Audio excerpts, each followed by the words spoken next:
Here's my trusty Husqvarna 1542 XP. It's made by American Yard Products. AYP has a Kawasaki engine, so it's very similar to dozens of other models out there. And it lives a hard life because I don't really use it to cut grass, more for mulching all kinds of surfaces. And a product of that is that sometimes I hit things. And in this case, it sheared off 2 of the ears of this aluminum spindle housing. Not really a big deal. It's something I accept as how I use this machine, but it's easy to repair. So I'll show you how I do that in this video without replacing all the guts, which can get kind of expensive. Instead, I'll be replacing it with a good quality Stens aftermarket housing. And well, you'll see the rest of the process. Keep watching. Let's take off the blade, 9/16 with an impact.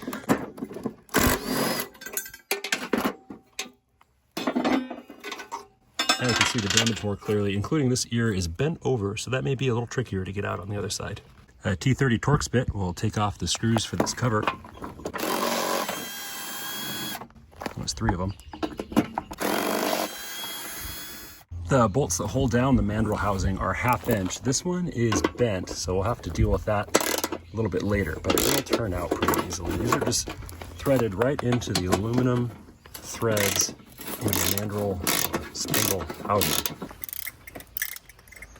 If the ears are broken off, you may need to grab them from the bottom side. I'm using a crescent wrench, but vice grips would work really well, and then just turn them off with a socket from the other side.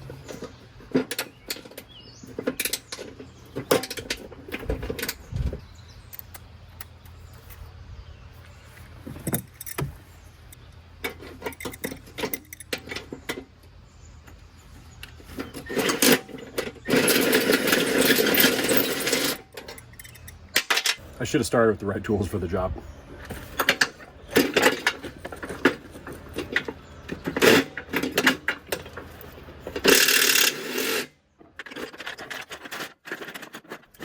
I forgot one more part. You got to take this big, huge spindle nut off the top to remove the pulley, then the whole mandrel housing will fall at the bottom. That spindle nut takes a 7/8 drive, and a little tension on the pulley will help keep it still. Pretty easy. The pulley connects to the spindle shaft through a few splines. So to get it off, if it doesn't slide right off, you might have to give it a little tap. Here are all the parts taken apart along with the new mandrel housing. You can see that this guard that's on the underside of the deck got pretty banged up as well, so I'll need to straighten that. But back to the mandrel housing, the next thing to do is to tap the spindle out of it. And in my case, wrestling this thing out of the deck already accomplished that. But what you can do is put the nut on top if needed and just give it a tap. It might take a little bit more effort than mine did. Like I say, I already had to wrap on it a few times. But here's the mandrel housing. The upper bearing will stay in place. There's a lower bearing here which will stay on the spindle. The lower bearing is a 6204-2RS, and the bearing on top is very similar, but it's a 6203-2RS. And you can see that these are the type that are sealed with plastic covers over the balls on both sides. You can change these bearings. It's not a big deal, especially this upper one is really easy to deal with. You can actually use the spindle and just insert it so that it doesn't go through the hole kind of at an angle like this. Give it a tap, both sides, will pop its way out. And there you go. But while this upper bearing is easy to remove, it's also the one that's less important because it doesn't see as much grime and grit as the one down on the bottom. The one on the bottom is a little harder to remove. In my case, I don't need to. It's still in good shape, but I have done it before. All you need to do is get some flat blade screwdrivers or something else that you can wedge in between this outer bearing race and the bottom of the spindle, and just tap evenly all the way around, it'll start to come off. In my case, I did mar up the threads, removing this assembly from the mower deck. I had screwed the nut onto the threads and then gave it a good hit to push it out, but I apparently hadn't turned it on enough threads, and so I did some damage there. That's no problem though, because I've got this set I really like of thread restoration taps and dies. It's kind of like a regular tap and die set, but it's meant to reform the threads and to sort of push the metal back into place rather than cutting new threads. And so it has a combination of 3 tools: the tap, the die, and also a thread file in many different sizes. So let me show you how that works. Using the thread gauge that came in the thread reforming kit, I was able to determine that there are 18 threads per inch, and that corresponds to a 9/16 916-18 in the UNF standard. So there's the tap for 916-18. Here's the die for the same size, and here's a file which files 18 threads per inch. And of course, that's regardless of the diameter of the shank that it's on. So I'll start with the spindle nut. Obviously, it's damaged on this side. The clean threads are on the top. So I'll start by threading into the top. Just get a little oil on there. Oil would actually be better. WD-40 is going to stand in today as long as you have some sort of lubricant. We'll start threading by hand, and then we'll put it in the vise.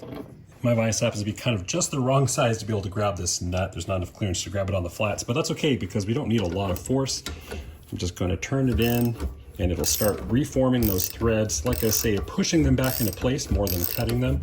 And that's what you want. A lot of times, cutting threads, what a tap does, will actually just make the whole assembly very loose.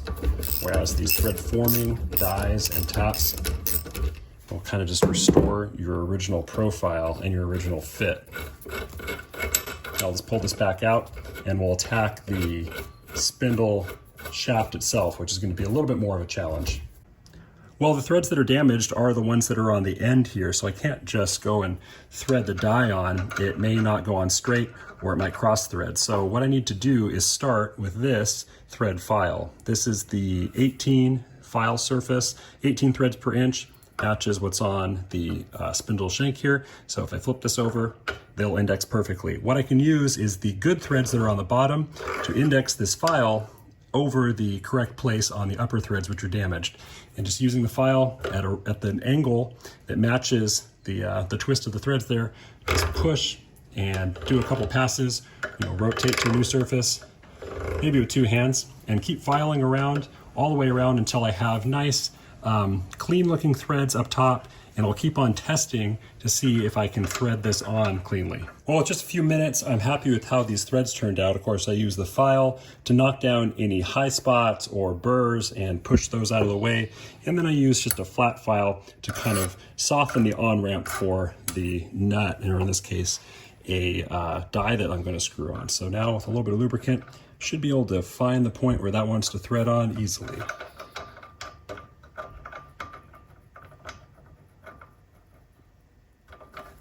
There it is, right there. Now I'll get a wrench and turn that on a little bit further.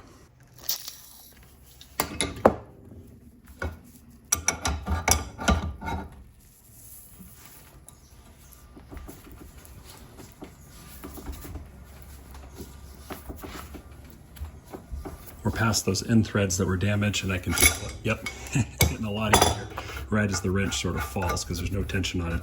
All right, that's great. And you can see how nice of a job it does at reforming those previously nasty threads between the files and this die. I've sprayed these threads out with WD-40 and wiped with a paper towel, but I probably didn't have to, because another good thing about these thread formers is that they don't create shavings like a tap would. So this should thread on pretty easily now, and it does. Reassembly in the new Mandrel housing is pretty easy, but there is a tip that I'll show you to make it even easier. Start with the top bearing. Put that one in first. Get it kind of flat. Give it some light taps on the sides. Okay, with the top in place, the reason I did that first is now I can flip it upside down, and with the bearing being held in place through a couple blocks of wood, that bearing can't pop back out. And now we can just put this one in from the bottom and tap on it once it starts seating itself. In fact, I might even just be able to push it by hand. There it is. We're seated, and we're through on the top. Next comes this washer, which sits on the inner bearing race, and the pulley, which sits on top of that. Of course, it's got spline, so it'll just go on one way. And if you did everything right, your spindle nut will go back on there and give it a few turns by hand. And then with two hands, hold on to this pulley, give the nut all the ooga-doogas you have at your disposal. Next, I'm just trying to straighten some of these holes that were damaged. So I've threaded a bolt through with a flange nut on either side and tightened this down. So now that I'm stepping on the deck to hold it down, you can use the wrench leverage to hopefully bend that over. And unfortunately, we're bending our bolt instead, so I'm gonna have to try some other things. Next, I think I'm going to use these punches, which are about the right size, I think, to at least get the metal close, and then I may follow up with some hammer hits. But sticking this in there, this isn't going to bend as easily. I think if I put the wrench on the end of this, I might be able to start that metal bending over. So I'll step on the deck, give it some twist. Yeah, that's kind of doing it. So at least now, it may look worse, but at least the top surface of the metal here is kind of even. I can flip it, and now I can pound down this little lip that has been curled up. I'm gonna use this smaller sledge to support from underneath. And to help me with that, I'm actually gonna lower this wheel down a couple of notches. All right, so with that done, now this hammer, in conjunction with this hammer, should flatten what's in between.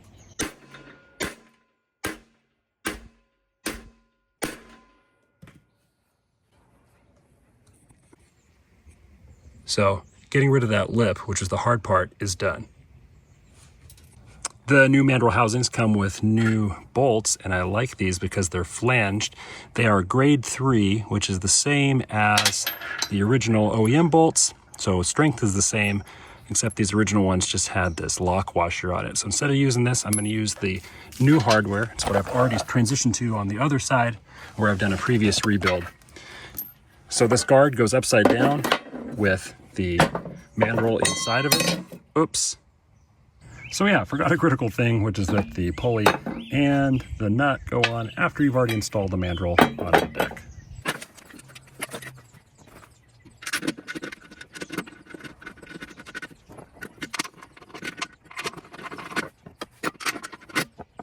And while I wouldn't recommend giving it full power with the impact, these go down with a 1/2 inch socket.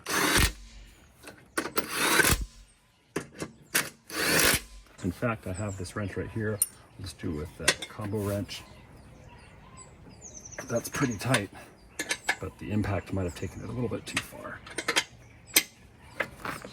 Click. Click.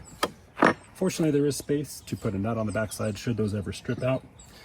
In any case, we have our washer on the inner bearing race. Let's our pulley down and put this nut on again. This one, not afraid to give all the torques.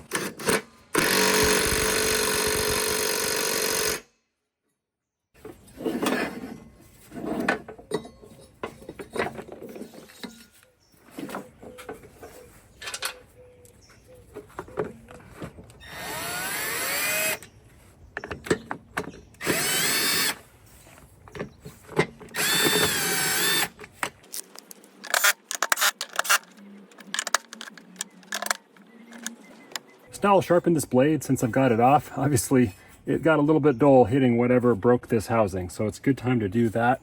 So if you've got a deck that looks kind of like this, or if you've got any machine made by AYP, American Yard Products, that's going to include Craftsman, Husqvarna, I think maybe Yard Machines, maybe Poulan, there's a whole bunch of them. If they look similar to this, chances are they use very similar parts and you can do the same operation. So if you've broken your mandrel housing or entire mandrel needs to be replaced on your machine, hopefully this helped. And if it did, hit that like button. If you got questions, throw them in the comments. In any case, I'm gonna get back to mowing. Thanks for watching.